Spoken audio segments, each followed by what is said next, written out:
Good afternoon. I'm Lucas Panzica from the 104.5 The Zone Studios. The second round of the Open Championship at Royal Troon Golf Club is almost wrapped up. Shane Lowry at the top of the leaderboard at 7 under, 2 strokes in front of Daniel Brown. Both of their days are over.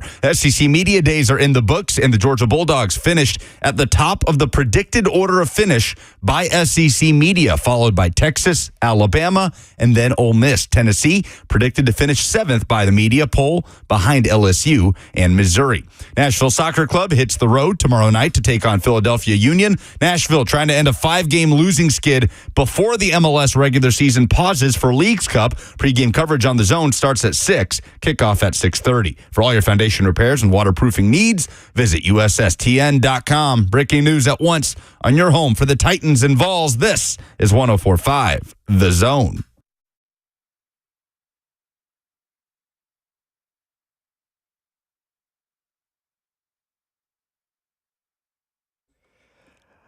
Last day, best day of the weekend, or before the weekend starts. Welcome in. I'm Joe Hunk, joined by Brad Hopkins.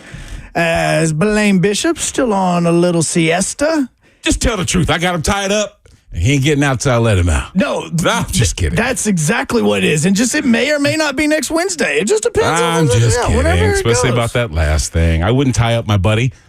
No. My friend, my former roommate. I wouldn't but do you that. don't know if he snores or not, so it's not how close can I'm he not be? supposed to know if he snores Yes, or you not. Because are. like I just said, we're not big spoon, little spooning here. You know what I'm saying? He does his thing, I do my thing. We had different rooms. My wife talked to me about that last night. She goes, did Lord. Hopkins talk about... Does she call me Hopkins? No, she said B-Hop, and then I didn't say the B in front, so I was trying to roll with it. Don't stop me. And so she's like, did he just talk about big spoon, little spoon on the air? You know what I'm talking about? You just gotta listen. You just gotta figure out. I mean, that's Thunder what it's comes about. and your dog is at the foot of your bed. Speaking of that, there is a ton of rain. Like I drove through a lot of rain on the way up here. Man, this is God's country. It don't rain off that. No, it may That's not why my grass actually looks all brown. rain in the city, but as far as getting to the city, pouring down rain. Was it really? Pouring So down you went rain. through some inclement weather? Between Lewisburg and Columbia, I could barely see 5 feet in front of me. Are you as I being was coming serious down. right now? Dead serious. It didn't rain like that up here. It was pouring down rain on my entire drive-in. Dang. Every single bit of it until I probably got to about Franklin. It stopped on me. Yeah, absolutely. So if you are driving around, you're listening right now on the app, you're dealing with some rain, just be careful as it goes, and just know that the SEC has confirmed what the state of Tennessee has always known, and that is the fact that the Tennessee Vols are the real UT. See, now that's geographical. The SEC It's said a it. geographical thing. And I'll tell you this, listen, as a former Houstonian, okay, as an adult, I spent at least 8 years in the city of Houston before we moved up here, and UT was Longhorns. So it was a habit of mine when I started walking along, West End and Broadway, and when someone said UT, I'm like, hey, what are you talking about? What are you talking about the horns here for? Not realizing that this is Vols country, okay? And I get it. And kudos to the game or to the SEC for naming UT or whatever it is. Was it on the game or something like that? No, it's on their preseason polls that was just released. And they said it was the SEC football, the preseason media poll for all SEC team and who they pick is going to win the conference championships. Right. So it just took a minute for me to realize, first off, the footprint that the Vols have here in Nashville, and even though we weren't in a college town, to reference UT as Longhorns is blasphemous. So I had to get right, you know what I mean? But it's cool that they recognize it. I'll say that. I mean, they always hear the argument, well, we had our charter first. You know what I mean? So I guess if you really look at it nuts and bolts, if you started abbreviating the universities, this one existed first. So they would call it UT first. Look, all I'm saying that is when you go to the SEC's page, when it comes to the all-season, the all-SEC team on offense and defense, and you look at it, beside Cooper Mays' name, it says UT. Beside Kelvin Banks' name, it says Texas. Yeah. That's all I'm saying. Yeah, I get it. So, but guess what? This conversation is completely different if you're in Austin. Oh, it absolutely You see is. what I'm saying? It probably absolutely is. I was actually expecting the SEC to put TEX and TEN. This is what I was expecting. just so they totally get away from it. Oh. See, just so that neither team can say anything. Boom, there you go. So they're not even going to be a part of it. So, but if you think about it, they could have did that. They could have went 10 and Tex, but they decided to say, yes, you are UT. The F&M Bank chat is going right now, which means you can watch Zone TV on YouTube, Facebook, as well as Twitch. And Larry hops in with if it wasn't for Tennessee, Texas wouldn't even be a state. Yeah, if it weren't for that situation, what would we call the Volunteers? True. Because there'd be no need to call us the Volunteers. If we weren't Volunteers, what would we be? I don't know. That's why I had to sit for a second. I was like, I don't know. But the whole... What are we known for? Look, what's state of Tennessee known for? There are very few states that encompass the name of something like that as the names that they call themselves, like Tennesseans do with the volunteer state. I'm not kidding. Okay. Because I was here for, I think it was when I first started working at the Zone, almost like we're getting like going on 4 years. And my car ran out of gas in Brentwood. I had 3 people stop and ask me if they could help me get to the gas station. Aww. I mean, dead serious. Not weird people like white people, white vans, like that. What did you say? White people? I meant to say people in white vans, not white people. That's what I'm saying. Reed, that's what I'm saying. I'm trying to share a nice story. Okay, I'm listening to you. I'm going on like 4 hours sleep. You said it. I didn't say it. You're talking about white vans and white people. No, white vans. White vans are creepy. White people are not. Okay, white people can be too. What about white people that drive white vans? White people that drive white vans are even creepier. Listen, you're digging yourself even further. You just need to quit.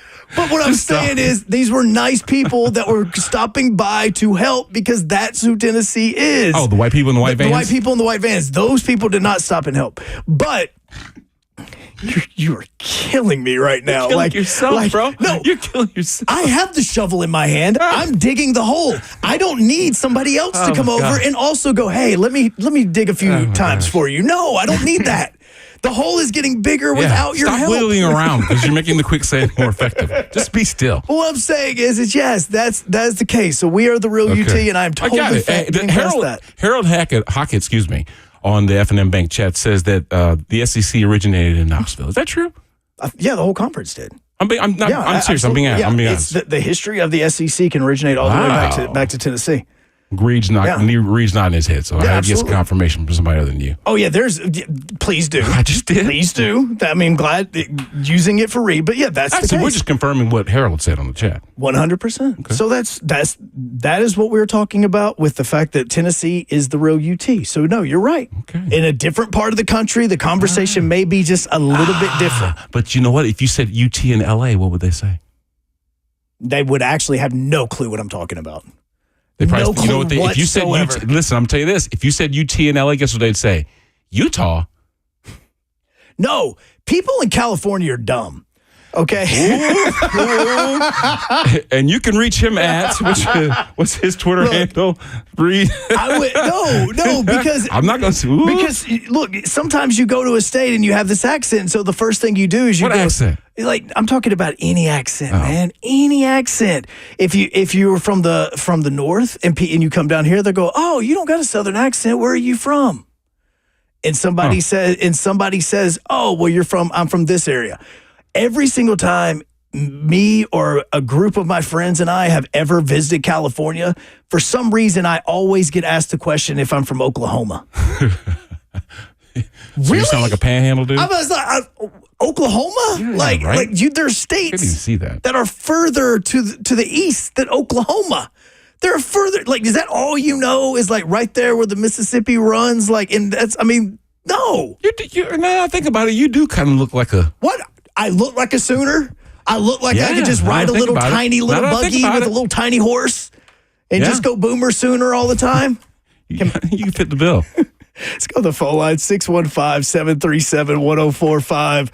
Stay in Nashville. Chauncey, welcome in, man. How's it going? Hey, how you doing? Doing good. All right. I'm kind of like Mayor. I was born in Tennessee and grew up in Texas, Houston to be exact, in the 80s and early 90s. Never heard a Texan refer to UT as UT. Texans call Texas, Texas. See? And when I moved back to Tennessee, it was always UT. See? I think they just want to say this now to argue I never really thought about that. Now, Chauncey, now that I'm thinking about it, when I was walking around the streets of Houston, they never really did refer to the Longhorns as UT. They always just said Texas. Huh. Right. That's a great point. So they gave themselves, actually the SEC gave Texas the name that they always call themselves anyway. Mm-hmm. So it wasn't like they chose to give, it's not like they chose to give UT the moniker because they were the better or more familiarized with being, UT. It's because Texas doesn't call themselves UT. And to go back to what Harold said, it is the first sentence under like the history of the SEC. The SEC was established on December 8th and 9th in the year 1932 in the city of Knoxville, Tennessee. Shut your mouth. Absolutely. Chauncey, thanks for that, man. Thank you, Chauncey. Appreciate you. And thank you, Harold, for giving us that, well, at least educating me. 615-737-1045. Let's head to Cross Plains. Dan, welcome in. 1045 The Zone. How's it going? It's going pretty good. Just got off work. Nice. How was your day? This discussion about the real UT. Yeah. Tennessee was founded in 1794. Texas didn't become a university until 1883. So Tennessee is the real UT. And you know another reason why, Dan, they're the real UT? Because Texas doesn't call themselves UT. Which is good. Yeah, I caught that. Hey, man. Hey, Dan, how was your day, bro? It was a day. I'm glad to be off. And I'm glad that you felt that you wanted to end your day talking to us. We appreciate your call. Yes, sir. Y'all have a good one. See you, bro. All right, thanks for that. Somebody said, no offense, Hunk, but you sound like an Okie. How am I getting the Oklahoma vibes? What? I'm not going to. Somebody on the F&M Bank chat thought that you sounded like somebody that, when you say you're in California, you sound like an Okie. And this person that said it on the F&M Bank chat, which you could go to YouTube, Facebook, and Twitch to watch Zone TV, says that he lives in Norman, Oklahoma. He lives and you sound in like Norman, and he lives there. He's like, you sound like my neighbor. A native. You sound like that guy down the street. He got a weird haircut too, man. It's just y'all, all you people from Norman are just weird. Hey, listen, don't make Reed yell at you like Jackson did yesterday. I know. Before we go to break, because Kevin Carter is coming up here in just a few moments. Let's head out to East Nashville. Jack, welcome in, man. How's it going? Well, so I'm born and raised right outside of Houston. Oh, and sweet. like the other guy said, we always said Texas, or we said the Longhorns. You don't remember a lot of people saying UT out there, and the reason they said UT here is because most of these Elmer Fuds can't spell Tennessee right. Oh my God, I love you, Jack. I love you, Jack. I'll never let go. Thank you, sir.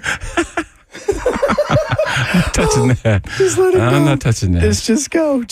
Kevin Carter, we'll ask him when we come back here in just a few moments as B-Hop hanging out with us again today. Brought to you by All Four Seasons Garage Doors. I'm Joy Hunk. This is 1045 The Zone.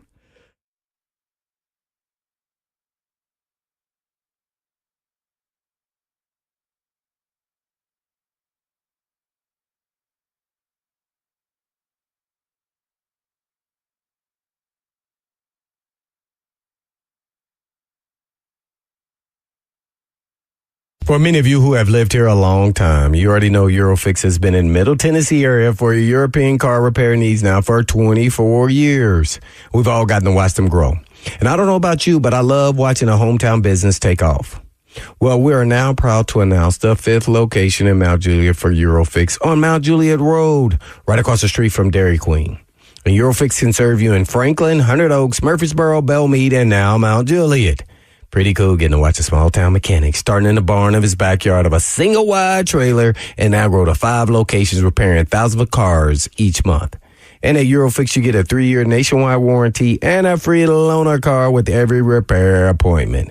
And all you have to do is just give them a call at 844-EUROFIX. That's right, 844-EUROFIX, or you can just visit them online at myEurofix.com. That's myEurofix.com. But I always tell them, blame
Coming up about an hour and 40 minutes. 3HL back in studio as Zeph is in here returning everything that he used for SEC Media Days when it comes to the way you were able to watch was on TV. So if you missed any of that, you can go to our YouTube channel and see all the fantastic interviews that they did. Josh Heupel, Hugh Freeze, every other SEC coach that they had on, as well as Peter Burns, Marty Smith, all of those people are right there on our YouTube channel for 104.5 The Zone. You can also I love how Dawn and Ron and Brent incorporated some Tavondre Sweat into SEC Media Days. Oh, every person they talked to from Texas, they had to ask about That's so smart. Absolutely. She's so smart. Well, they are. They're all. Well, the part about with asking them is because it's the person that has been beside him in the locker room. Like, that's why I love asking you questions about former Titans teams. It's why we love talking to Blaine about former Titans teams. It's because you guys were there when no media members were around. Y'all know the truth. And that's what happens with those players, too, that were sitting down with 3HL, because they know who Sweat actually is, as we all are sitting on the edge of our seats waiting for next weekend and for next week in that very first Titans practice, so that we can all see him on the field, see how healthy he is, see the weight, all of that. His former teammates know the type of player he was in Austin and the type of player he's going to be in Nashville. So it's fantastic that they were able to. But it was still a very polarizing conversation, because there were things that they loved about their former player, teammate, and then there were things that they would have wished were different about him. You know, and I think it does make sense, because you do have those kind of personalities that take on a locker room. I think the uniqueness of our perspective is that I can understand how a football player thinks, right? Having that experience. Mm-hmm. But we are on the same plane when we're talking about basketball. You know, we have to lean on. Now, I love basketball, and I think I would have played it at a high level had I not chosen to play football. But we have to lean on Ron, because Ron has Sweat on the hardwoods. You see what I'm saying? I'm pointing to him like he's sitting right there.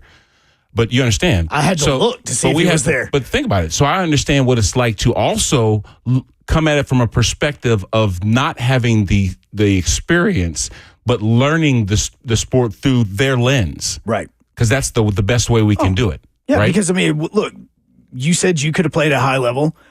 Slay did. I could have played at a high level if I was taller, faster, could jump more, and could shoot. But other than that, those things were the only things really keeping me back from being a better basketball player. Just this close and or that's my vertical. 615-737-1045. That was good. Thank you. Red Bull Springs is it out there. Tobin, welcome in, man. How's it going? I'm doing well. How are you? Doing very well. Good, Tobin. Yeah. I was just calling in on technically the previous conversation about UT versus Texas. So I just wanted to say I was down in Texas recently, and I've been in and out of that state my entire lifetime. But basically everyone around Texas, not in the immediate area of the university, calls it UT. And I had a conversation. I was like, it is not UT. They're like, yes, it is. And I'm like, no, UT is in Knoxville. Y'all are Texas. And they're like, okay, explain why that is. I was like, we are the volunteers. We sent our boys down here to liberate y'all. In the University of Mexico, otherwise. I love Tobin went deep. See, this is the reason why you can't bring this up, man. You owe us. Look, and Tobin, you know, like, this was a conversation we talked about the very second that Texas said they were joining the SEC. We joked about it earlier. I remember all of that. We get here and we think, you know what? I mean, matter of fact, even SEC Media Days, Tobin, I know you were listening. How many times did Texas players and Tennessee players get asked about who the real UT was? All the time. It was, honestly, it may be in one of the bigger stories of SEC Media Days this week. And thanks for that phone call, Thanks man. for the call, Tobin. But, like, that was one of the conversations. And then, as we all think everything is settled, SEC decides they just want to throw a little bit more fuel on the fire. Yeah. And just put out the rankings. Harold on the F&M Bake Chat, he did bring up a great point. And I did start to remember this as I started to think more about it. He said, Houston doesn't like Texas. So it might not be the best place to ask about Texas, because that's a fact. Austin thinks it's freestanding. It thinks that it's a big city like Houston or Dallas. Yeah, it's its own country. That's the way they feel, and whatever. And so there is this kind of like division, you know what I mean, between Houstonians and, is it Austonians? Anyway, Weirdos. So it's not a vibe. Yes. You know what I mean? Just like Houston and Dallas. We don't like each other. No. It's the same situation. I mean, right? the people say Austin is a vibe. Right. Like we say that. It's so, Yeah. and we just say, you're just that spot between here and Dallas. Oh, it That's what is. Houston I mean, that's what it is. But for some people, because of the city of Houston it's different, man. It is a different, you live there. I've been there a few times. It is a totally different feeling being in Houston than it is being in Austin, San Antonio, or Dallas. But it's still funny how we still fight about Oilers colors because the original franchise that wore those colors is now here. So connecting those two, like the whole Texas thing, you know what I mean? Like we'll always be in that fight because Houston Texans are available because the Houston Oilers moved to Tennessee. Yes. So, and by the way, if you missed out on the OTP, Mike Keith said that the Titans will be wearing the Oilers uniforms against the Texans Week 18. Last game. Yeah. If you don't think that this trolling job is not going to continue, that's a Bugs Bunny putting a brick in the glove and slapping you upside the head. Yeah. You know what I'm saying? It is. Whatever. I mean, we're the Oilers. You aren't. Yeah. So why you get to wear our colors? And it is, look, it's like, you won last time we wore these uniforms. Don't care. How about this? Doing it again. Throwback to 90, whatever, when you first came in the league, because that's your throwback uniform. Your throwback uniform isn't the one that we wore when we were back in the day. 615-737-1045. Head to Thompson Station. Sharon, welcome in. How's it going? It is great. Hunk. Yes, ma'am. I didn't know where you were. I went into witness protection. That's what Slay said. So. Did he really? I was totally kidding. He gave you up. Damn, Slay, you snitch. Hey, I'm usually working around this time. I don't get off to 3 o'clock, 3:30, and I heard your voice, and I was going, whoa, I got to call in. I've never called in before. But today was the day because, Hunk, I'm so proud of you. I don't know if you got a promotion or what it was. It was great hearing you with Slay and Dawn and everybody, but now you get to get home earlier. I guess you leave earlier also. Yes, ma'am. To go back home. Yep. But, hey, congratulations. Proud of you. Keep up the good work. And now you're bringing class to the afternoon. Oh, Slay told me to say that. Oh, did he? Oh, well, I'll make sure to pass that along to Blaine. So thank you very much. I deeply appreciate that. No, trust me. I love 3HL. It was so weird with SEC Media Days taking place this week and not being in Dallas with them. I had some FOMO because I was worried that Zeph and Brent were going to go to the All-Star game or the Home Run Derby, and I wasn't going to get to be there. Like, I was thinking about those sort of things. So it was a little odd because I was sitting in the prod room as 3HL was getting ready for the show, and it was before our show. And so just to hear everything that was going on in Dallas, I was sitting there going like, man, this is kind of strange. This is strange. Yeah. This will be strange with that. Yeah. But no, they killed it, and Zeph is doing an absolute amazing job on 3HL. Yes, he's got big shoes to fill. I just want to let him know and let you know he's got big shoes to fill. Well, we'll give him a sandwich so that he could possibly fit in the shirt because he's a little small for that too. All right, then. Thank you and congratulations. Hey, thank you, Sharon.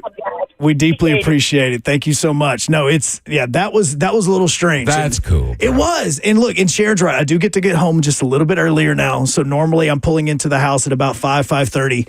So I get to spend a ton of time with the kids.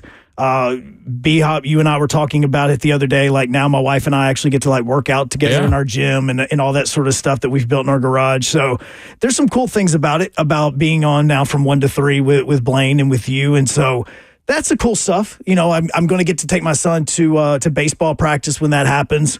We're about to sign him up for hockey. So he's going to learn how to skate. So I actually get to be the one that takes him to those practices.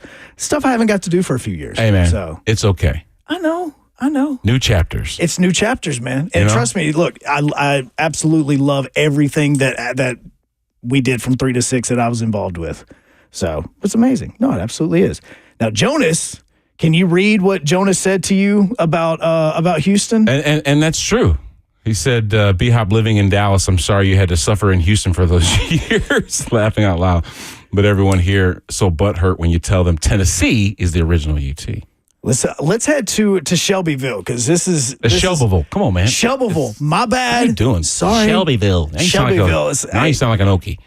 Stop calling me an Okie. I didn't. They called you that. You were calling me Buck yesterday, and now I'm an Okie. I didn't even. Don't put that in my mind. See, you put that in my subconscious now. You did that. Kyle, help us out, man. How's it going? What's up, Kyle? Oh, it's good, man. Hunk, I'm glad to see that you get off early and get to spend more time with your family. I used to be the same way. I didn't get home from Nashville till about 8 o'clock at night or something like that. Yep. Everybody's already in bed by the time I get there. Aww. Yeah. No, it definitely is weird getting crossing the Alabama state line and it still being daytime. It's kind of strange. All right. Well, I got some questions for you, Brad. What do you think our offensive line can be this year? Because I think they are the key to our offense. Of course, it always starts up front, but I think Levis is something special, and the receivers, their resume speaks for themselves. Just J.C. Latham, I'm not too worried about him. It's just the right side of the line. And, Skoronski and Cush in the middle, they're going to be fine, but how do you see this line playing out? Because that injuries has been the problem for the past 2 years. Kyle, that's a great question because we have a young quarterback that makes it even that much more relevant, right? A young quarterback doesn't want to do anything but make the right decisions. He doesn't worry about or want to worry about doing his job under duress, and that's where the offensive line comes in. Quarterback is the hardest position to play because it is affected by the people that are around you. The guys I'm throwing passes to and the guys that are tasked with protecting me. And that obviously was a situation that they needed to address. They addressed it in the first round last year. They addressed it in the first round this year, and also were aggressive in free agency, bringing in guys that they felt could upgrade those certain positions, particularly at center. Now, it might be debatable which one you like, whether it was Aaron Brewer, who was a little undersized, versus Lloyd Cushenberry, but Cush was probably the best available center in free agency, and we grabbed him, spent some money to get him. Sadiq Charles was his former teammate, so there's some familiarity there. You could maybe see him doing a better job interior-wise than Dylan Radins has, who may have had a difficulty in developing. Maybe there's a coaching situation, but you would expect Bill Callahan, the new offensive line coach, to, with the rising tides, bring up all of those ships. So I would even expect Kyle Nicholas Petit-Ferrer, NPF, to play better than he has because he now can look at things differently, develop different techniques and consistency. I mean, Bill coached me when I was in my second Pro Bowl. He was the coach that was coaching us, and I learned a lot from him in that instance. I think I even remember Bill Callahan down in the Senior Bowl at some point, maybe with Alex Gibbs and other greats like him, coaching us on the techniques of good offensive line play. And that's what these guys are getting. I think JC is going to be a phenomenal left tackle for the next 10 years. And I think that Amy Adams-Strong, Rand Carthon, if those guys are still pulling the strings here, they would understand the importance of positions like that, and keeping them solidified is super important. And I say that because this team only had 3 tackles since 1993, up until a few years ago. I went 13 years. And after me, Roos took over, and he went another 10 or so years. And after Roos, Taylor Lewan came in. So we had a consistency of left tackles that were all pros that, we didn't see free agency. I never saw free agency in the 13 years I played because they always redid my deals a year before they were set to expire because they understood the importance of keeping a guy like J.C. Latham in the house and the continuity that creates with him and Peter Skoronski playing alongside of each other. I played with Bruce Matthews for 10 years. 10 years he and I played alongside each other. We stopped talking to each other in year 5. Not in a bad way, just that we didn't have to communicate verbally. You see? Yeah, no, absolutely. When you start saying not talking to each other, it happens a lot of times with friends. That, you've been around, you don't have to talk to each other.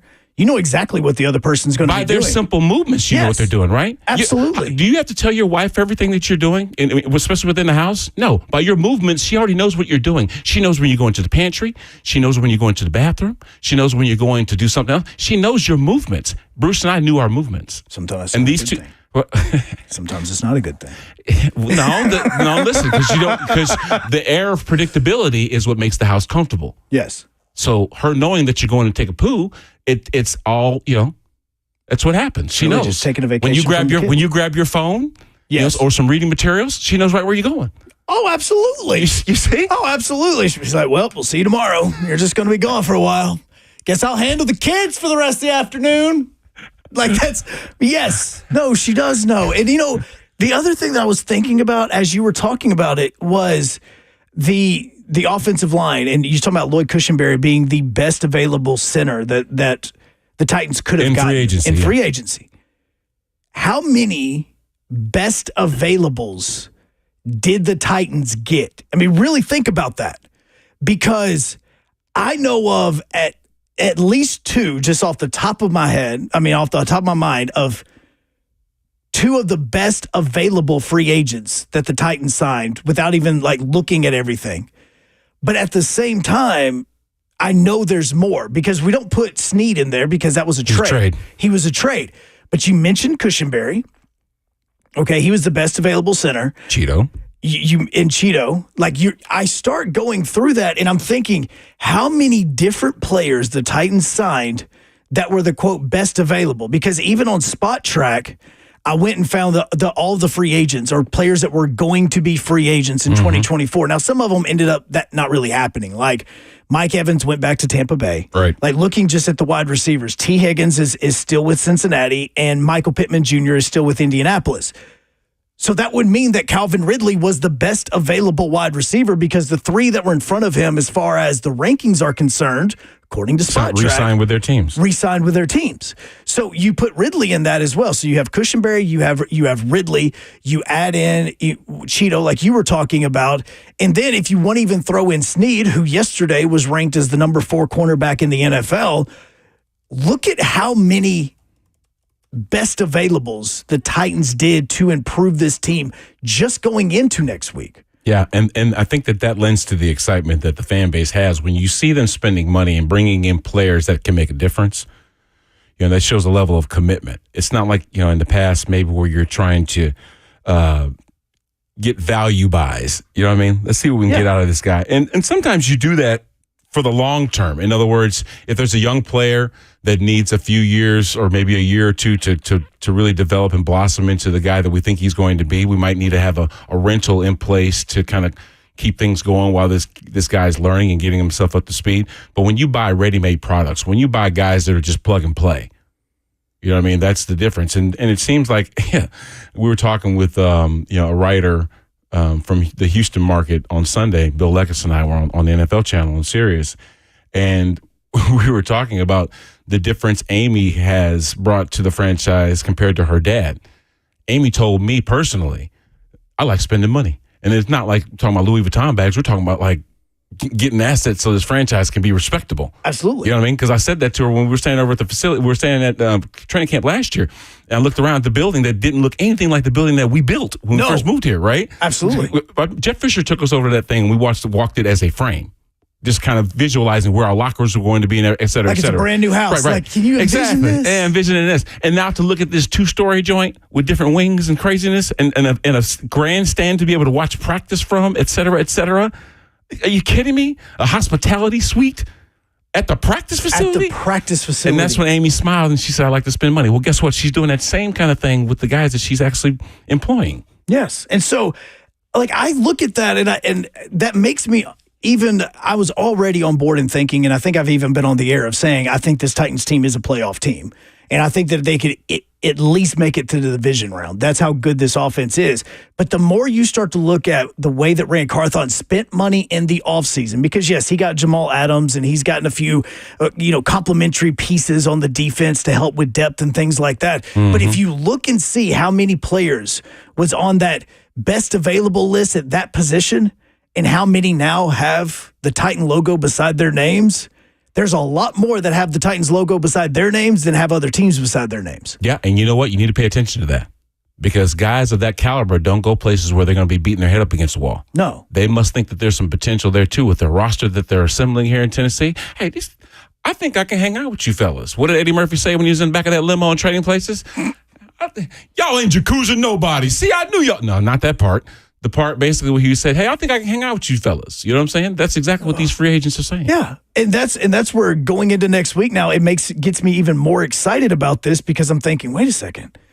Maybe I'm not so crazy in thinking that the Titans really did a fantastic job in the offseason to get everything ready. Just Just spitball. One thing has nothing to do with the other. You are crazy. Oh no, I'm 100% crazy. That ish. Write it down.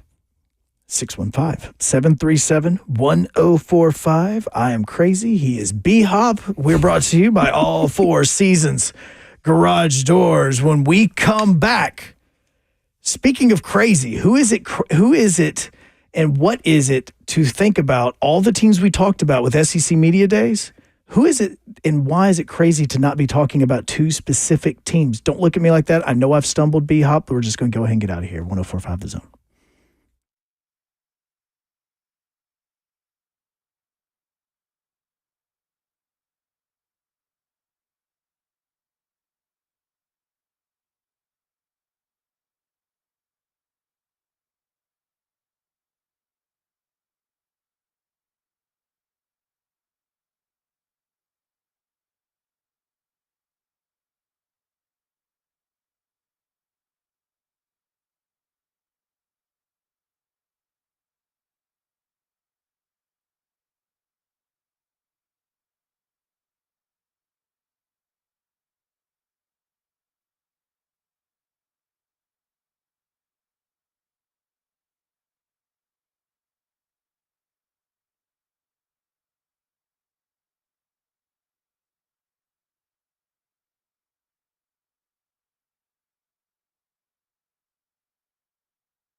Reason number 7,432 as to why you should be purchasing the College Football 25 game that is now available to everybody as of today.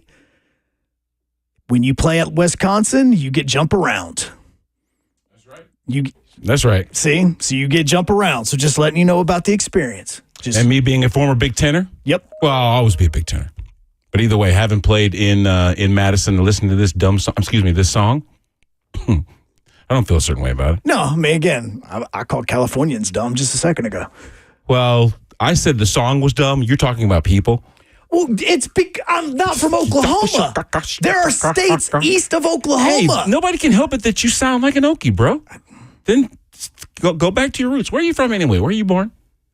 I was born in a small town called New Hope. In a small town called New Hope, Alabama, man. New Hope, Alabama. New Hope, Alabama. It is about 20 minutes south of Huntsville. Yeah, you don't sound like what are they, Alabamians? Alabamians. By the way, Reed, I'm going to get Reed on a mic real fast before we go back to our phone lines at 615-737-1045, because you and I have been talking, and there was a part when you were talking about Houstonians, and you were saying people from the city of Austin, and you went, wait a second, what do they call themselves?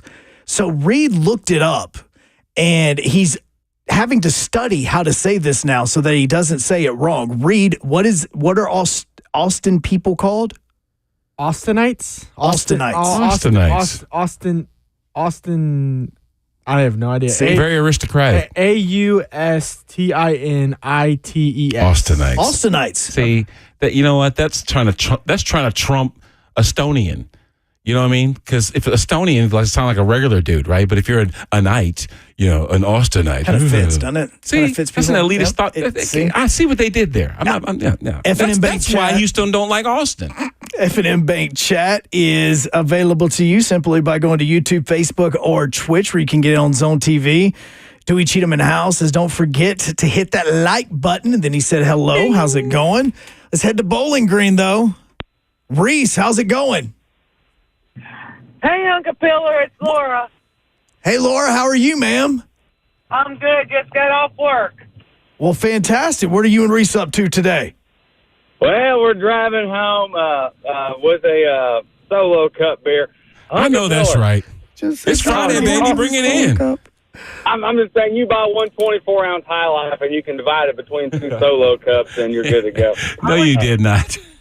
Yeah, so Hunk, I heard that lady call her in, and I was like, you know what? She's right. I knew where you was, but I hadn't heard from you in a while because a lot of times we ain't off work yet. And I was like, we got to hear Hunk, and I got to let you know, Zeph's doing a great job, but he's a little too quick to fade me out. He doesn't let me rainbow as much as you do after that magical button. Yeah. And sometimes he's a little slow on the magical button, so you're going to have to big brother text him not to fade Reese out. But he's doing a wonderful job. We do miss you. But I've coached a lot of youth sports, so I know how important it is for you to get home to the kids. I appreciate that. Yeah, well, we're very happy for you. I did have a question to get through the screener, and it is true. I am frustrated. I listen to a lot of ESPN radio on lunch.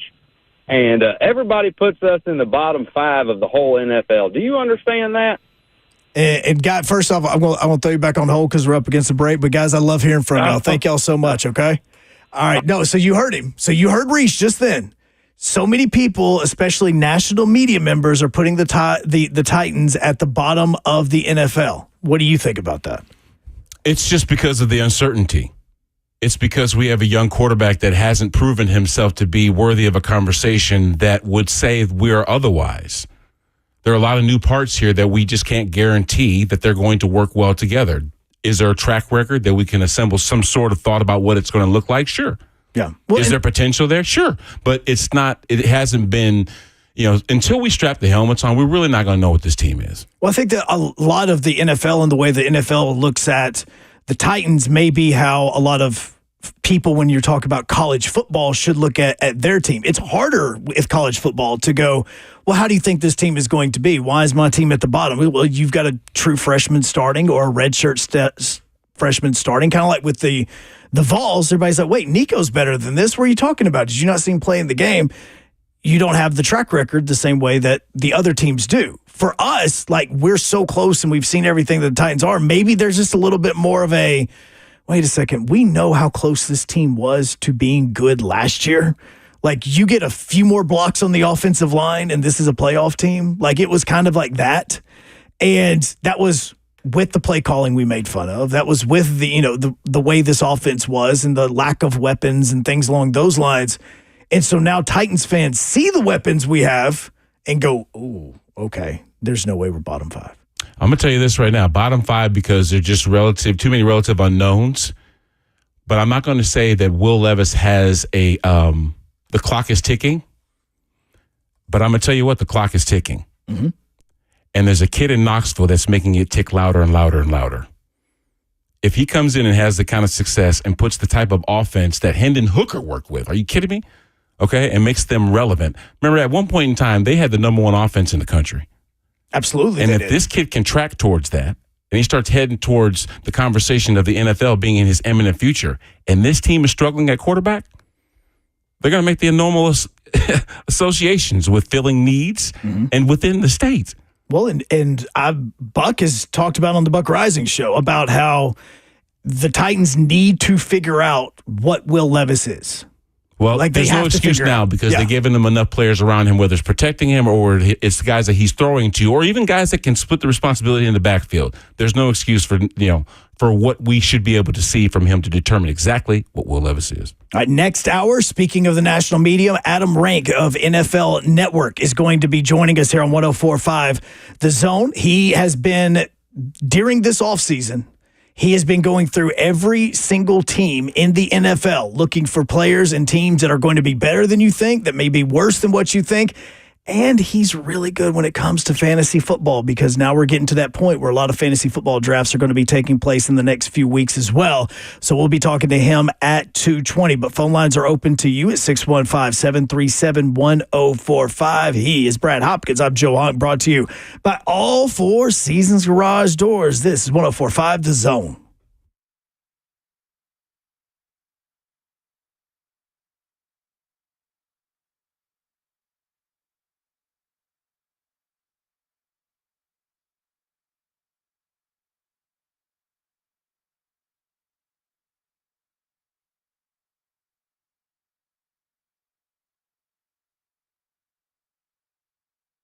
Hey, this is Blaine Bishop, and I want you to know if you have ever heard about peptides.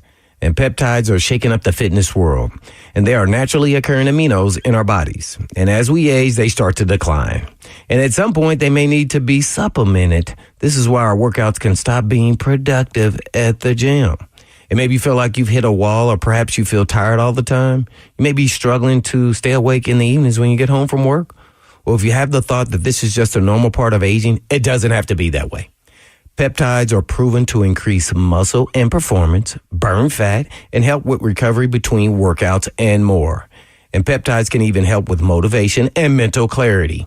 These are safe, naturally occurring aminos, not pharmaceuticals. A natural and holistic way to get your body back to peak performance. Plus, Edge Peptide Therapy has the most comprehensive blood panel around. So when you go to Edge, you will know exactly what's going on inside of your body and what it needs to get back to peak performance. Just like I did. So feel better from the inside out. So go to edgepeptide.com. Yes, that's edgepeptide.com. Or you can give them a call at 615-724-1878. That's 724-1878.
Good afternoon from the 104.5 The Zone Studios. I'm Joe Hunk with all the college football talk with SEC Media Days going on. You might have forgotten that the Open Championship is happening right now in Scotland.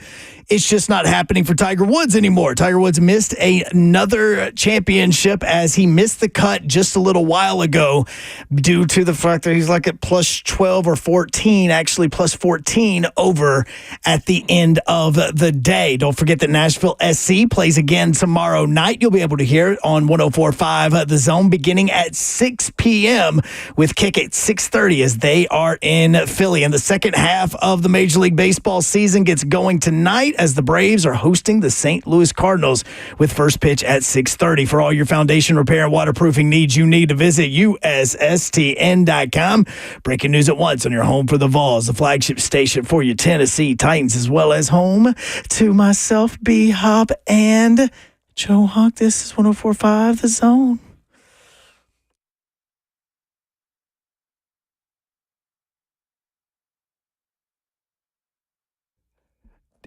As we were coming back from the break, Reed just got in my ear and said that he's not going to take any Tiger Woods slander.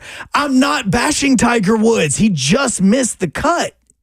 You did yesterday in one of your updates for 3HO. Oh, yeah, I did, didn't I? You said he needs to think about retirement. But let me ask you this, though. Why is he still garnering conversation watching him struggle? Is that more pertinent than watching the best golfers in the world do what they do? Why is that the existing culture in golf right now? The demise of Tiger. Why is he the biggest topic? Like, look, right. Is there nobody else's good golf to talk about versus the golf that we're seeing from Tiger? What did you say, 14 over? 14 over is what he shot. Now, look, and here's where this is all strange. He's Brad Hopkins, by the way. I'm Joe Hunk, brought to you by All Four Seasons Garage Doors, 615-737-1045. But the reason why this is a thing is, Brad, you just had an amazing question for him about, is there nothing else better with what's going on in golf right now than Tiger Woods and the fact that he missed the cut? We just wrapped up SEC Media Days, and you and I were sitting here in the studio talking about the big storylines from SEC Media Days, and one thing that popped up is the fact that every time a topic came up, it seemed like everybody in Dallas waited for Nick Saban to say something. Like, we all continue to pay attention to the SEC network and go, all right, what does Nick Saban think about this? What does Nick Saban think about Texas and Oklahoma being in the SEC? What does Nick Saban think about the issues that are being talked about on the stage right now? What does Nick Saban think about the Alabama coaching staff as they prepare for life after Nick Saban? It was still all about Nick Saban. Now, the thing is, what made the conversation different was that he was able to speak about things that he wouldn't otherwise speak about if he were the coach at Alabama. Right. Because he's not giving you coach speak. He's giving you analyst speak. Yeah, he talked about the playoff and the fact that it was when it was a 4-team playoff versus a 12-team playoff, and Alabama missed being in the 4-team playoff. He even said, hey, we didn't complain about not being in the 4-team playoff when that whole season we might have lost in the SEC championship game, but we beat this team, and this team, and those are all better than the teams that got chosen for number 4. Like, he said that at SEC Media Days this week where he had never been able to say that before. Yeah, but the thing is, we still had his dialogue, his thoughts about college sports and, the trajectory of it, right? We weren't waiting, bated breath to hear Kirby Smart talk about things, Billy Napier. We weren't waiting for, Josh Heupel to take the podium so we could find out, just his thoughts about ways that things should go or, what's going on, the NIL, the transfer portal, all this other stuff. We didn't look for any of those coaches for that. Why? Because we have been conditioned to get those responses from Nick Saban. Well, and we were able to do that in a different capacity because guess what? He was on to respond to every single coach that took the podium and give his thoughts about what they were talking about. Well, and with the way that SEC Media Days normally goes, and we talked about it earlier in the week, is how every single coach, when they either were walking through the hallways, whenever they were on Radio Row, whether they were in the main room taking questions from the media, nobody looked like they wanted to be there. It was, hey, I'd much rather be talking to recruits, or hey, I'd much rather be getting the game plan together. Like, it's just kind of a waste of time. The thing about that that's different than what Nick Saban has done in the past is look, it's a part of life. Like everything, if you're a coach in the SEC or a head coach in any conference, you have to go to your media days. Doesn't matter if it's the SEC, if it's Texas, and them coming now to the SEC, or if you're at the Big 12 in Las Vegas, or if you did the little Pac-12 party night that they did. Like, you have to go to your media day. So make the most of it. Like, Nick Saban, while he was in the coaching world up until last year, he always went to SEC media days with a purpose. I felt like that was missing this year. I felt like that there was no coach that went to media days going, there's a message that I want to get out, whether it's to my players, to my fans, or anything like that, and I want to get it out now while we're here so that people are talking about it. There hasn't been an established pattern of winning in any of these coaches other than Kirby Smart consistently that would warrant anyone wanting to hear from anybody else. Like, we talked about it at the very beginning of the show.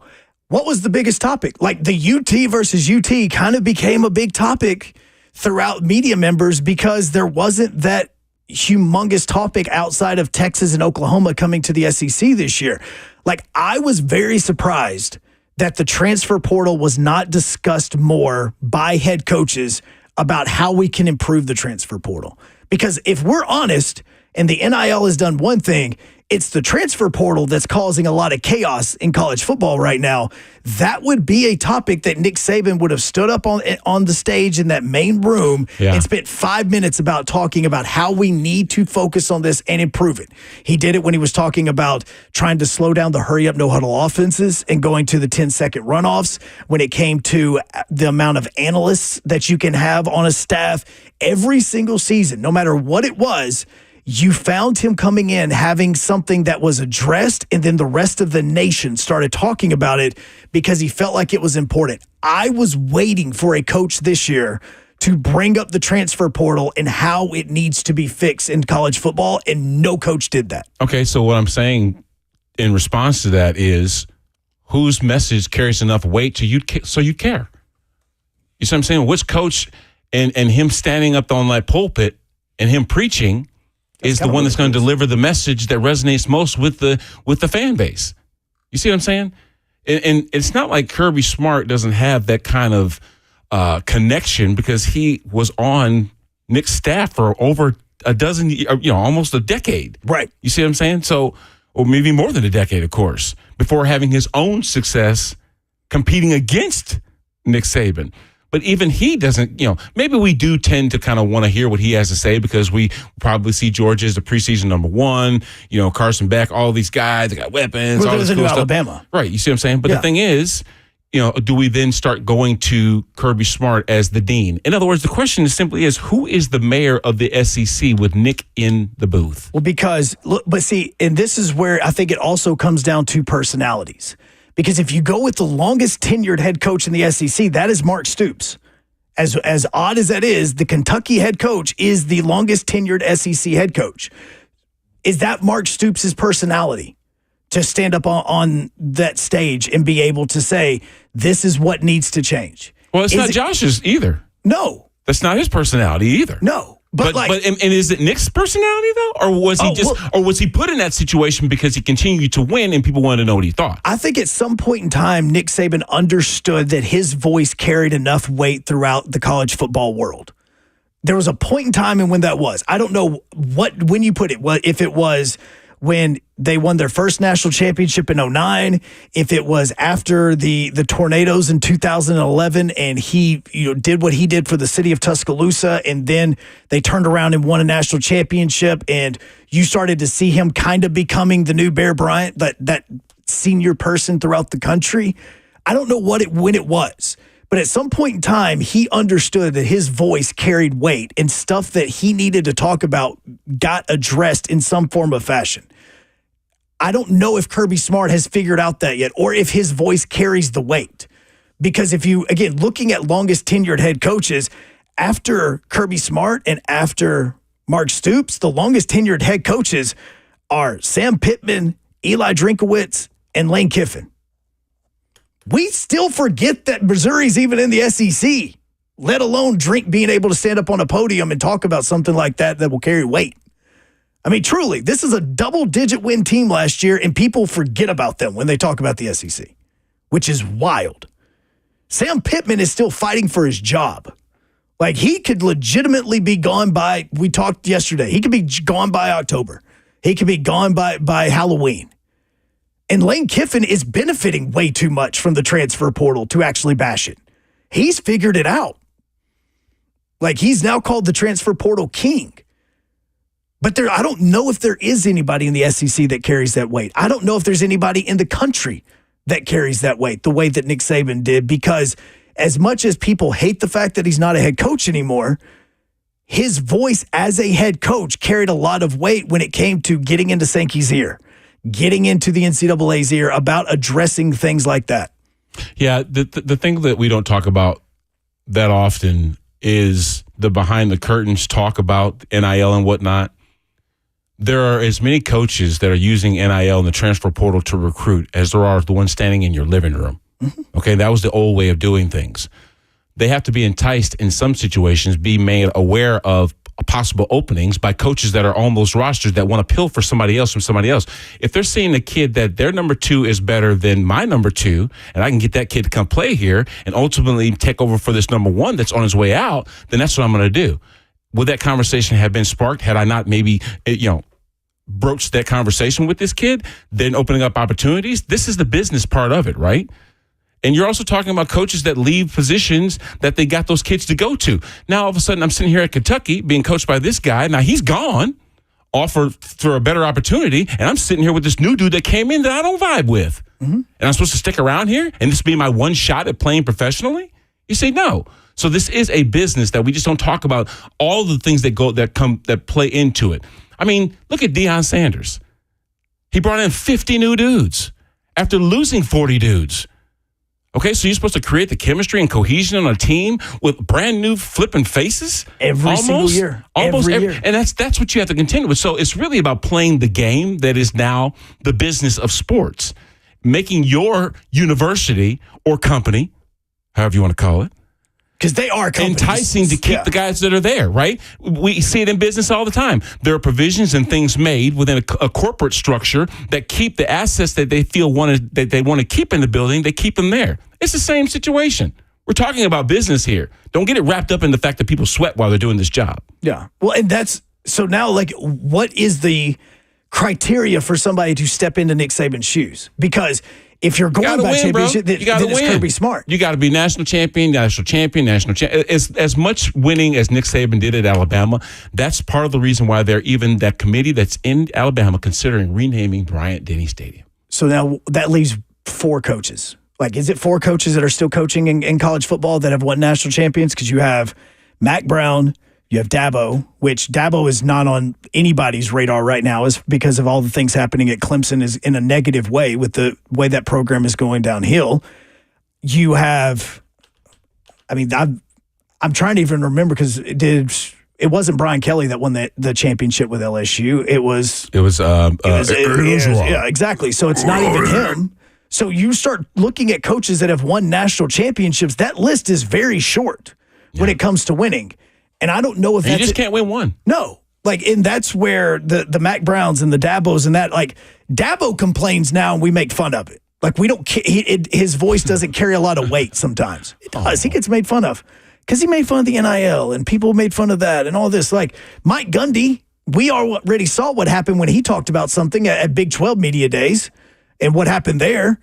Like, nobody's voice is carrying the weight in this, but I also think that at a point in time, there's people that need to speak about it, that if they do, it could hurt their recruiting, and that's why they don't, which is why Lane Kiffin wouldn't speak about it, because it hurts his recruiting. Yeah, and also look at how effective Nick Saban was in continuing to turn over a roster and get guys that could be cranked out into the NFL. Yeah. I mean, they were always the deepest team that we'd always consider, right? Mm-hmm. Alabama had more 5 stars than they could shake a stick at.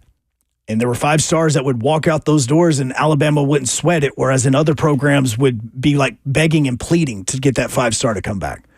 It's just how Alabama was different. But I do think there was a massive void at SEC Media Days of that voice that we were waiting to hear something from that could say something that carried a lot of weight with the college football world or the college sports world.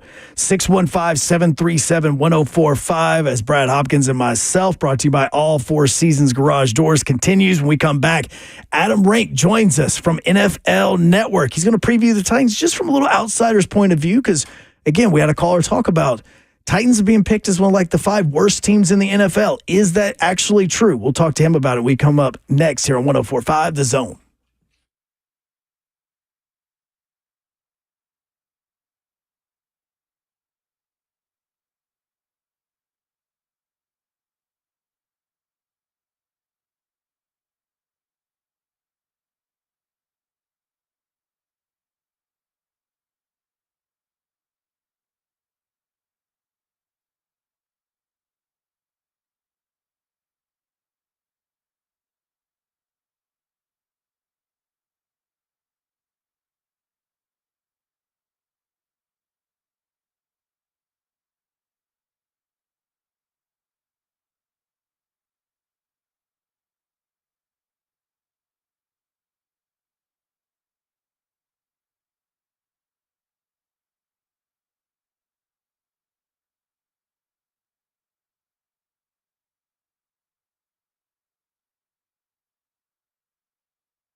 Coming up in about 18 minutes from right now, you're going to have an opportunity to win a pair of tickets to go see Hootie and the Blowfish coming up on the 27th. So make sure that you continue to listen to 104.5 The Zone, because after we get finished talking to Adam Rank of NFL Network, we're going to be giving you that opportunity. With that being said, Adam joins us right now from the NFL Network. And, man, I'm just going to start simple with you, Adam, man.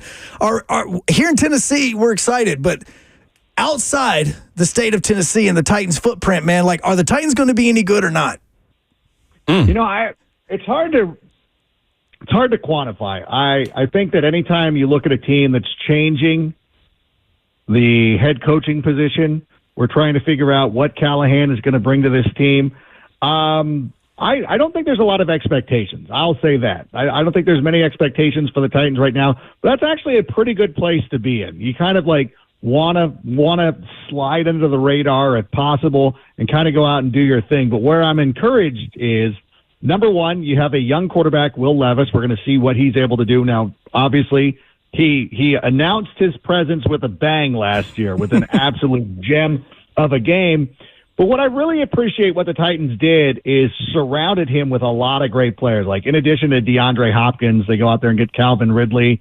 They add another wide receiver. And so for me, I think that's a huge step in the right direction. They go out and they draft J.C. Latham. Like, they're really trying to make this work with the quarterback. So I think they can be good. And I do like bringing in defensive coordinator Denard Wilson from Baltimore, because again, if you're going to pick from one organization to bring in from, why not the Ravens? I think this team can have an opportunity to surprise some outside of the Tennessee area. Well, and you've been doing this thing all off season when you've been going around looking at teams, and it's been the state of, and I know that you did the Titans, but in your job, especially with NFL Network, I know you do a ton of fantasy football stuff, so you pay attention to things like what Brian Callahan is doing with the Bengals offense and what players are actually getting the ball. With the way that he coached the offense in 2023 for Cincinnati, what could we see coming up in a few weeks when this team gets going about the utilization of certain players, wide receivers, running backs, and stuff on this Titans team that we may not have seen? Well, obviously, I was impressed by his work with Jake Browning last year. You know, the Bengals didn't fall off too much. And I know Taylor is calling the plays in Cincinnati, but Callahan was working with the quarterbacks, and he's got to be able to take some credit for the success of Joe Burrow and Browning last year. And so I believe they'll be a little bit more pass happy than what you've seen in years past. But the one player that I really like, who is kind of he was good last year, was Tajay Spears. Now, Tony Pollard to me was an interesting choice for them when they brought him in. I was like, I thought Tajay Spears did a great enough job. I would have just rolled with him, and I'm still convinced that it's going to end up being Spears who ends up being the number 2 guy, because when you look at what Cincinnati did, as well as Joe Mixon played, they did bring in a lot of Samaje Perine at the time and bring in a number 2 running back, and so they kind of split carries like that way. And so I think this is going to be a new world for Titan fans. You know, the Mike Vrabel era is over. They're going to be a little bit more, aerodynamic, I guess is the way to put it. But I think they'll throw a little bit more. We'll see what Will Levis can do, because there's also an evaluation process going on too. You want to make sure your quarterback's able to play. So I'm curious to see who gets the targets. I would assume it's going to continue to be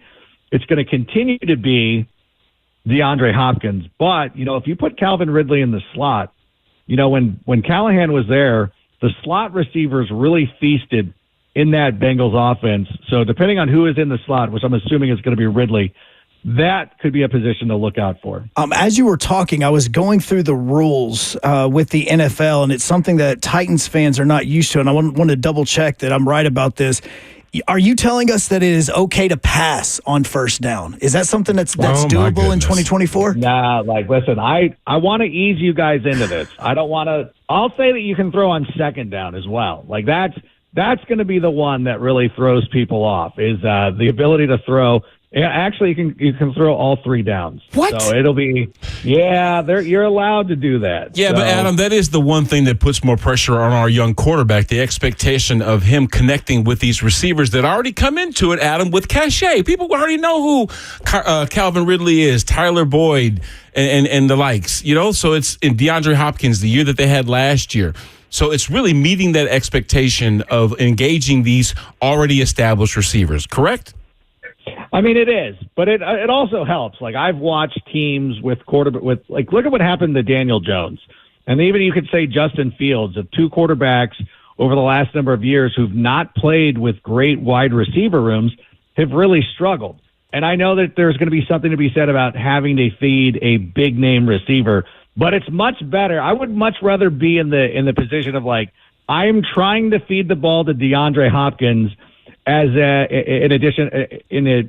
of trying to feed Michael Gallup. No disrespect to him, but you know what I'm saying? There's a different type of player, and it's I'll go with the superstar, and I will do it. And DeAndre Hopkins has shown over the course of his career, when you look at the quarterbacks that he's played with, he's not played with the Patrick Mahomes of the world. He's had to do it with some of the other mid-card quarterbacks outside of Kyler Murray.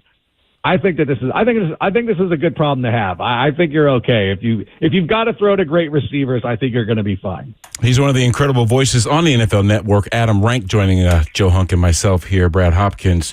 Now I want to talk about the respect of the South, Adam. Yeah, and what I mean by that is in the SEC. I mean, playing that schedule, it affords you a certain moniker of respect, right? The competition level and whatnot. Give us your thoughts about the AFC South top to bottom. I mean, are we going to be bringing up the rear as far as competitive divisions, or should people learn to respect who we are? Well, you don't have a New England Patriots in your division, which I think is good.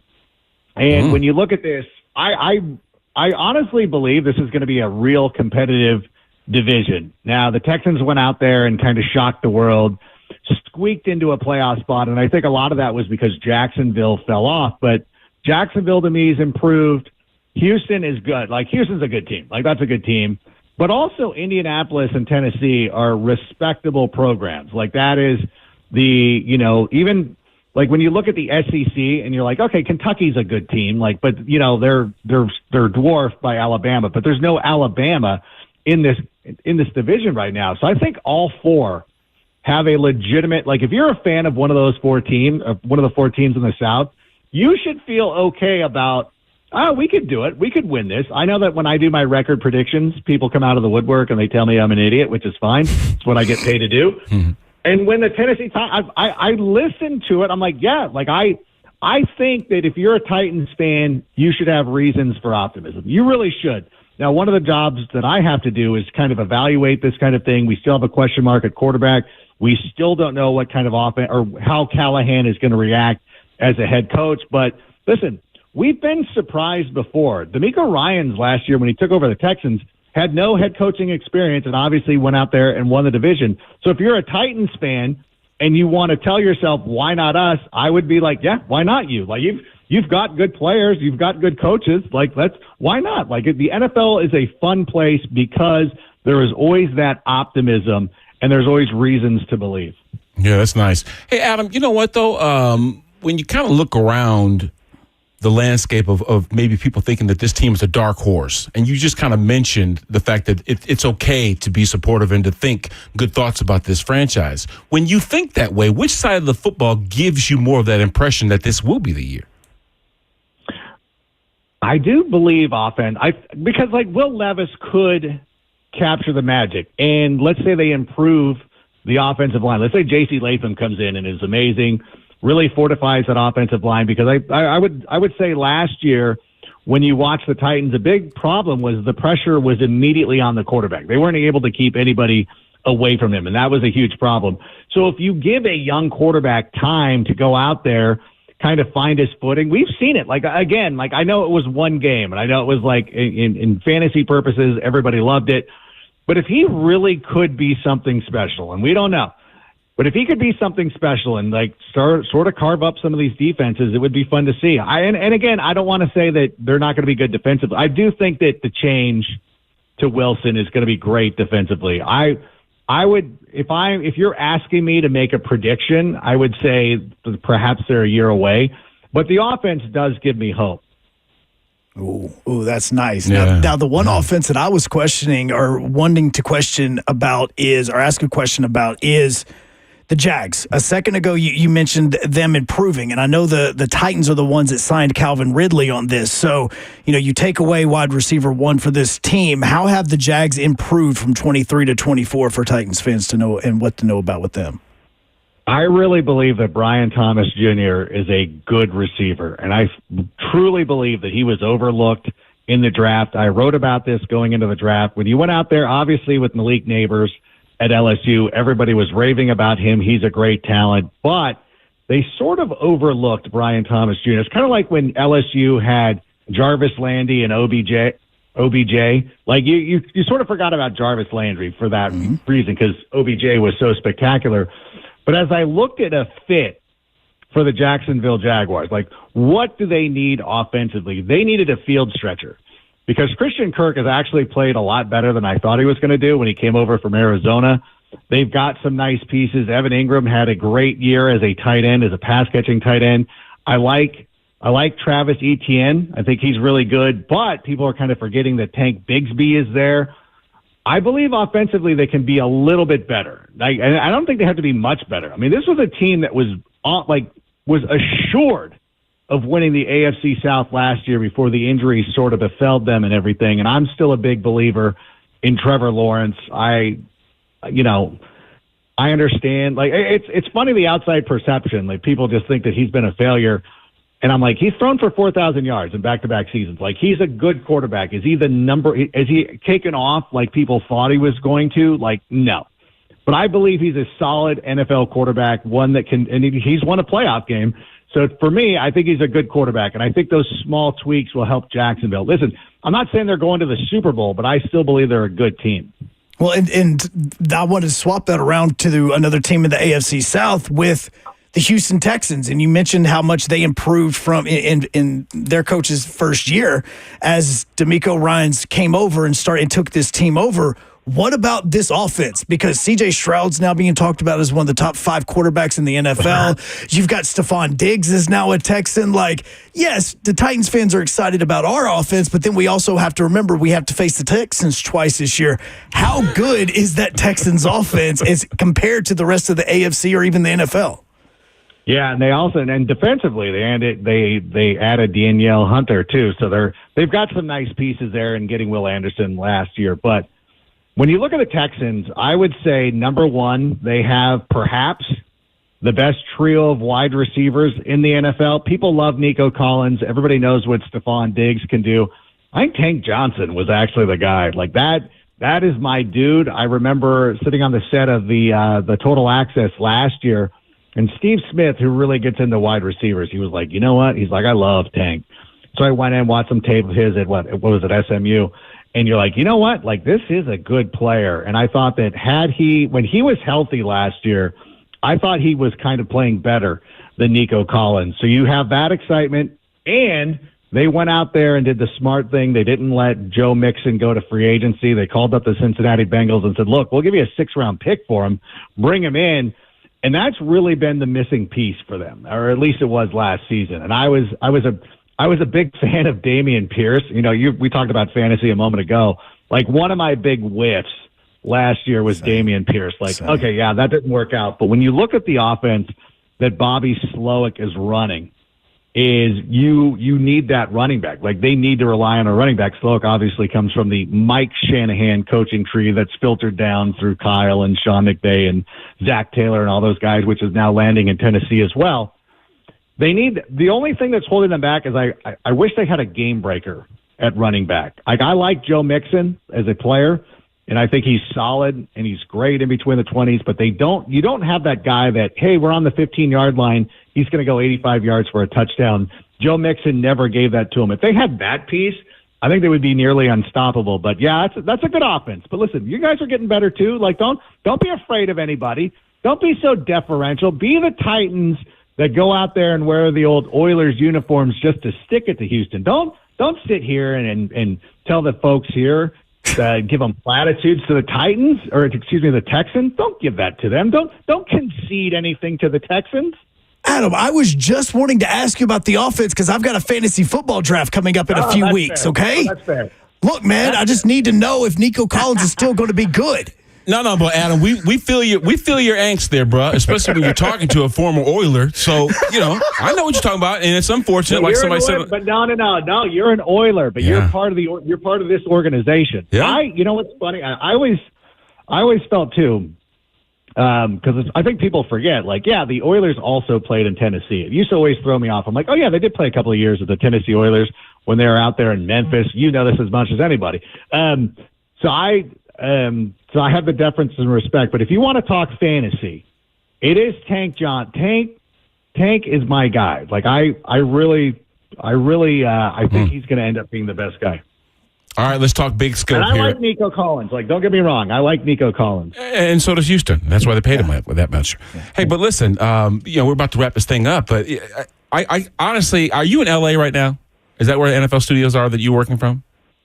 We are, and by the way, I said Tank Johnson. I mean Tank Dell, of course. Yeah. I'm sorry. It's okay. I'm out of my mind. You know why? Well, I'm in the LA area. Yeah.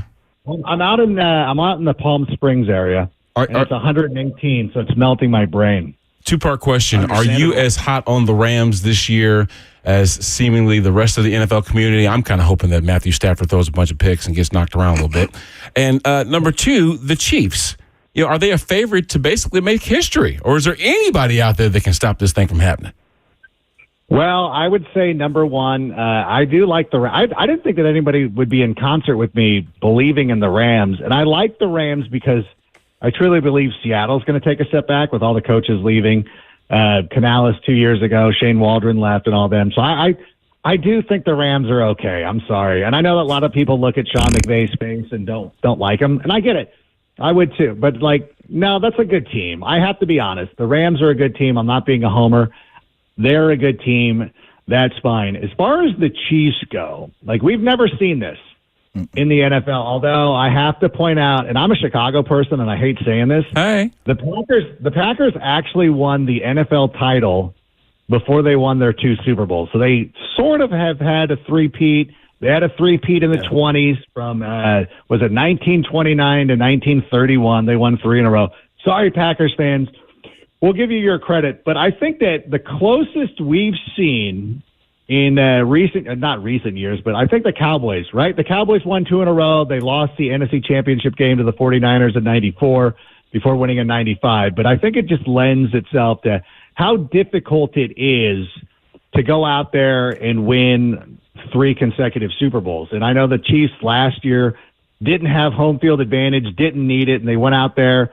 I will say, not having to play the Bengals probably benefited them, but I think somebody needs to step up because when I look at the Bills and I look at the Ravens, those are 2 good teams, and I'm like, the Chiefs, at least playoff-wise, I know both of those teams have had success against them in the regular season, but it's when it comes to the playoffs, both of you guys fold. It's just, I don't know. It's just they have your number. The Bengals seem to be the team that has the moxie to go and beat them. And now we're waiting for one team. Who is eventually going to be that one team that steps up to beat them? I don't know who it's going to be. I don't know. I look at this Chiefs team and I'm like, God, they're just so good. It's annoyingly good, and it's difficult. And it's the NFL. I'm sure somebody will. But right now, they definitely look like the favorites.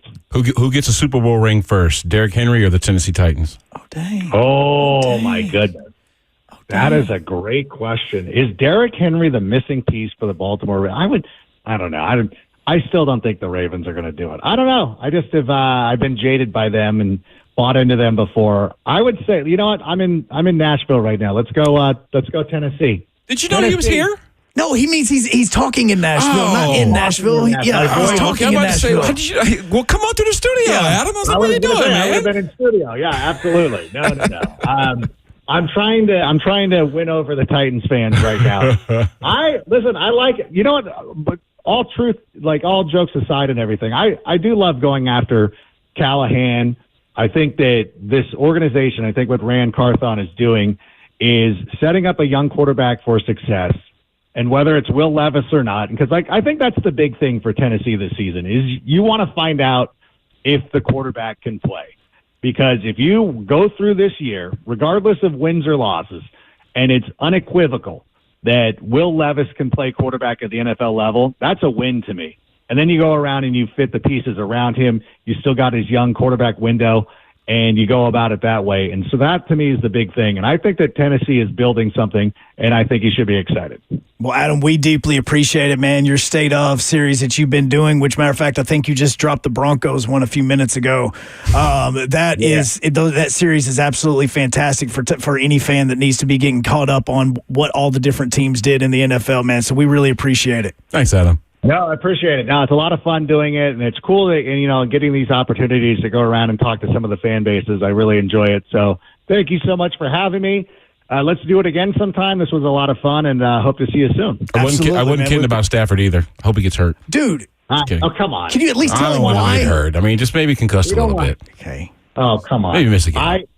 I, Adam Rank, do not endorse that. It's not my voice. That way I got to make sure.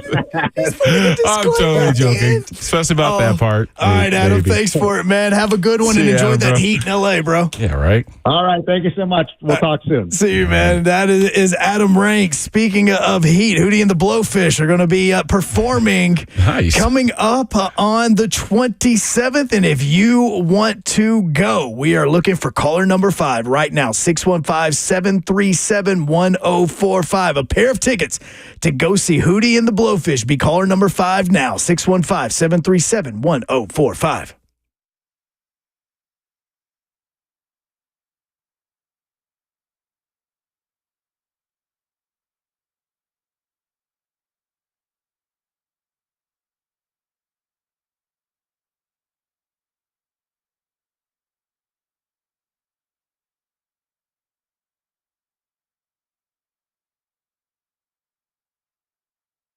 Hey, Tennessee, summer's in full swing, and Cool Ray's here to make sure your home is ready for all the fun and the sun.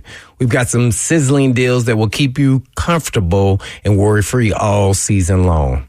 So ensure your family stays hydrated and healthy with free water quality testing, because nothing beats a refreshing drink of pure water on a hot summer day. So get ready for summer activities with a $500 off tankless water heaters and $250 off tanked water heaters. Perfect for endless hot water when you need it the most. And don't forget to keep your home cool and comfy with our $49 AC tune-up.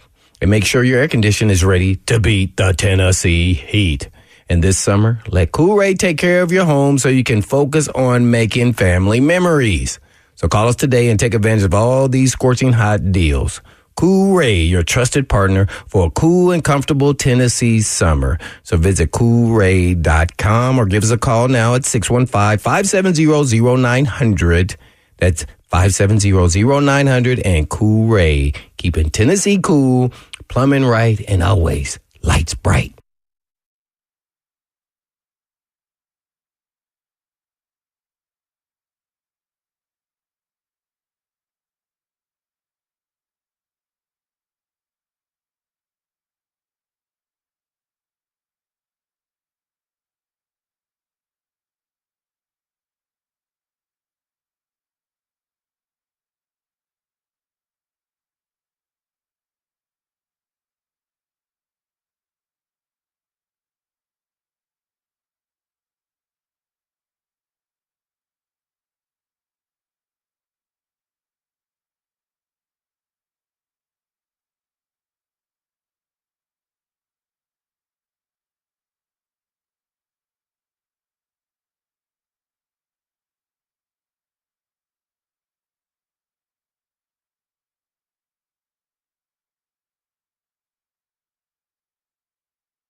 Congratulations, Ben, as he is going to be heading to see Hootie and the Blowfish coming up next weekend at Bridgestone Arena. You're going to have more opportunities to win coming up next week, so make sure that you continue to listen to us from 1 until 3 o'clock. If you're a Titans fan and you're updating X and you're trying to figure out, okay, will the Titans make any more moves before they hit the field next week? And yes, you're wondering about Justin Simmons. Another safety has been signed. According to Adam Schefter just a few moments ago, Eddie Jackson officially signed with the Baltimore Ravens. So that is another safety off the board. As Justin Simmons said last week, it could be any day. I could wait for a few more weeks or maybe even a month until somebody wants to pay me, is pretty much how it's going. So that's how the deal is going when it's trying to talk about a new safety potentially getting signed for the Titans. And they're going to get the best of this group here that's going to be on the field consistently, right? So you've got some talented players in that back end, the best of which will see the field most consistently, which adds right into Denard Wilson, the conversation that he was having earlier this year about plugging B gaps, not giving quarterbacks the possibility of stepping up into a throw, and covering those edges and taking away, neutralizing the team's best option to get that thing back, creating turnovers and all kinds of stuff. So basically what I was saying was, with the addition of Tavondre Sweat in the draft, even Sebastian Joseph Day coming in as a free agent, obviously Big Jeff is the mayor. It's his defensive unit, period. You've got the ability to apply pressure to these quarterbacks in this division, first off, that aren't comfortable making decisions exclusively, without thinking of some sort, because they're young, most of them, except for Trevor. And with that being said, it creates more opportunities with guys that are veterans in that back end to take advantage of that pressure and get turnovers and give the ball back to the offense with more opportunities to score points. So I think it's a perfect balance.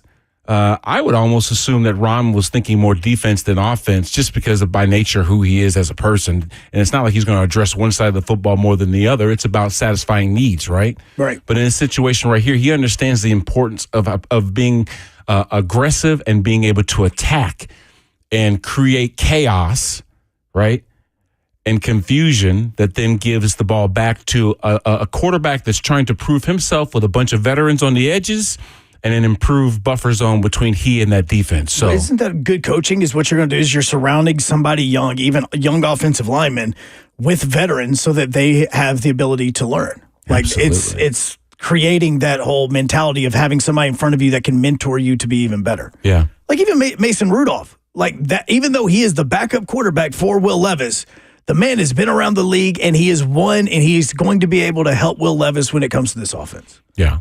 I mean, that's just the veteran thing to do when you're talking about looking at the players going. Like, nothing against Malik, because I know Malik and Will Levis were out at a quarterback camp a few weeks ago working out together. Like, nothing against that. But with Mason Rudolph, that's a veteran quarterback that has started in the NFL and knows what it is like to play in high-intensity situations, that he can help Will Levis grow in that. So all of this is about the growth of the younger players by bringing in the older players to do it, like Jamal Adams. Yeah. He's going to be able to teach that secondary a lot of things, him and Snead. We'll see real quick, and I know the music is firing up. If these big boys can adjust and adapt up front and keep Will Levis in the pocket safe, then we'll be able to see Brian Callahan's offense and how effective it actually is. Absolutely. And we're also going to be seeing each other and how effective we're going to be coming up on Monday. Absolutely. Because we are going to be back starting at 1 o'clock. 3HL is coming up next. They are back in studio, back from Dallas, back from SEC Media Days, and we will be back on Monday at 1 o'clock. But in the meantime... And in between time, peace.